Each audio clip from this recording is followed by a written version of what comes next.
in the shadowed corridors of Renaissance Italy, where daggers spoke louder than debate and loyalty could vanish overnight. One man sat silently, watching it all unfold. His name was Niccolò Machiavelli. He lived in a time when power changed hands like dice at a gambler's table, a time of city-state rivalries, foreign invasions, and bloody conspiracies. The Italy of the 15th century was not a unified nation, but a fractured land ruled by dukes, popes, and mercenaries. Florence, Venice, Milan, Rome, each fought to survive, each trusted no one.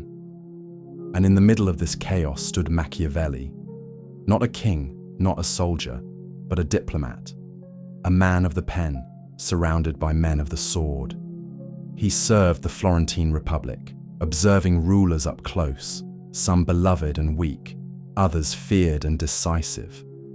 He studied not their ideals, but their tactics, not what they said, but what they did. But when the Medici family returned to power, Machiavelli's fortunes crumbled. He was arrested, tortured, and exiled. It was during this exile, in 1513, that he wrote the work that would define him, The Prince. This was no philosophical fantasy. It was a cold, clear reflection of the world he had witnessed, a manual born not in libraries, but in the brutal theatre of real-world power. Machiavelli didn't imagine how power should be used. He revealed how it really is, and in doing so, he gave birth to one of the most feared and misunderstood texts in political history. For centuries, philosophers like Plato and Aristotle taught that a good ruler must also be a good man, just, virtuous, moral. But Machiavelli shattered that illusion like glass underfoot. He asked a simple, brutal question. What use is goodness if your kingdom falls? In his eyes, the world was not guided by virtue. It was ruled by chaos, ambition, betrayal. And in such a world, the prince, the leader, cannot afford to be naive. He wrote, plainly and without apology, a prince must learn how not to be good. It wasn't a rejection of ethics for the sake of evil. It was a warning. Morality alone won't keep you in power. For Machiavelli, ruling was not about being admired. It was about preserving the state, even if that meant lying, manipulating, imprisoning, or killing. Because in the harsh logic of power, survival outranks virtue. He knew that people are not always noble. They are selfish. They forget loyalty. They crave security. And when threatened, they will betray a weak ruler, even a kind one. So Machiavelli declared, do what is necessary, appear moral if you must, but never forget, power is not given to the good. It is taken by the prepared. His words still echo in boardrooms, in war rooms, in the minds of those who lead in silence. In an ideal world, every ruler would be loved, respected, followed out of admiration and loyalty. But Machiavelli didn't write The Prince for an ideal world. He wrote it for the real one, where kingdoms fall, allies turn, and a smiling court can hide sharpened knives.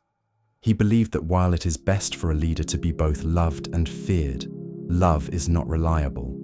It's rooted in emotion, in affection, in loyalty, in hope. And all of that, he warned, can vanish the moment things grow difficult. Men have less scruple in offending one who is beloved than one who is feared. Love binds people through choice. Fear binds them through necessity. When people fear consequences, they obey, even when they don't agree. But when love is tested by crisis, it often disappears. This wasn't cruelty for its own sake. Machiavelli wasn't advocating tyranny. He was revealing a truth that many leaders refuse to face. That kindness without strength invites betrayal.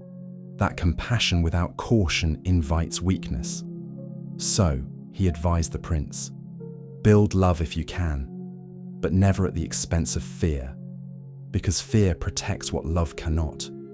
And in the unforgiving game of power, only one of them will keep your throne standing when the storm comes. In the theatre of power, what people see is often more important than what is true.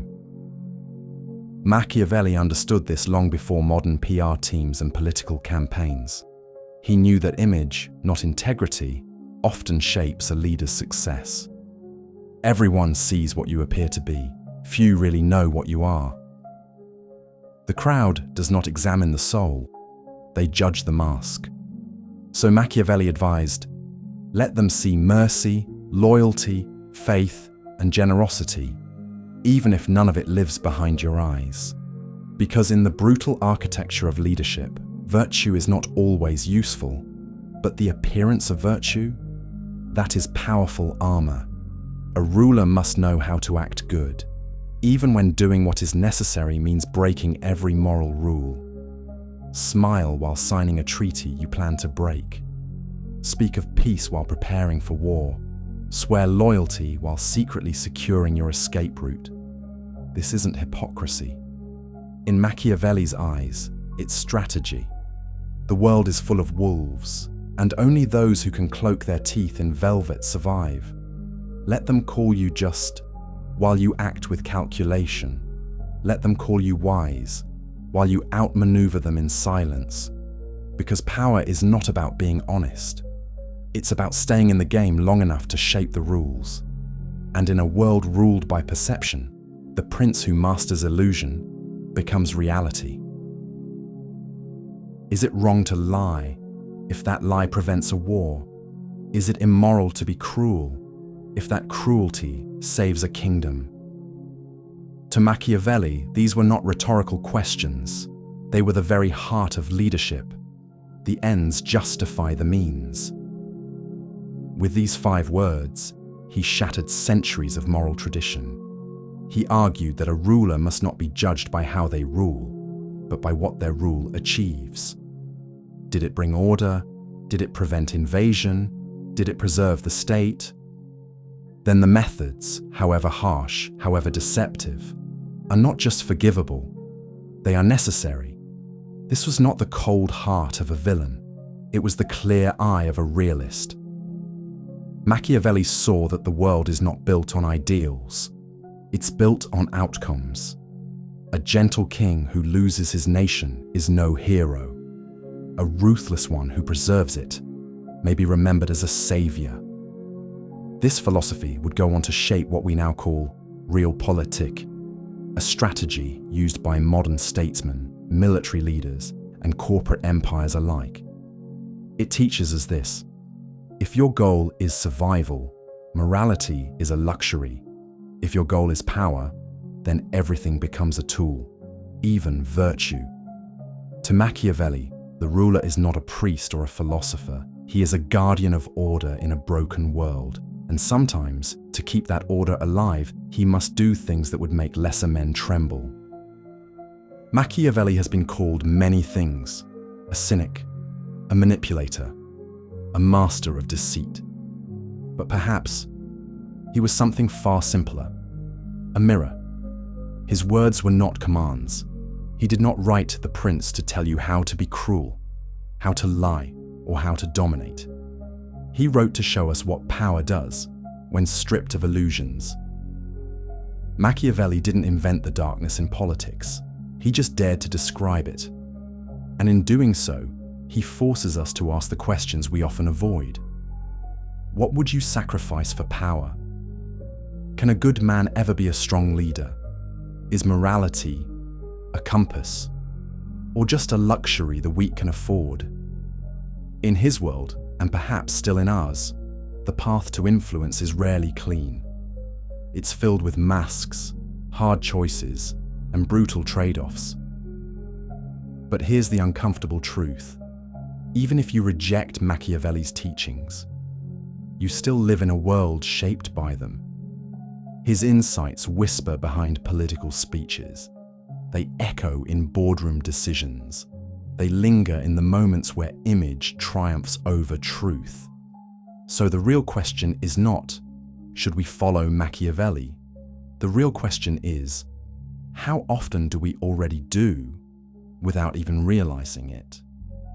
If this exploration opened your eyes or stirred something deeper, like this video, to keep this dialogue alive, share it with someone who still believes power is black and white, and subscribe to Metaphysics Diary if you're ready to explore more truths that most are too afraid to speak.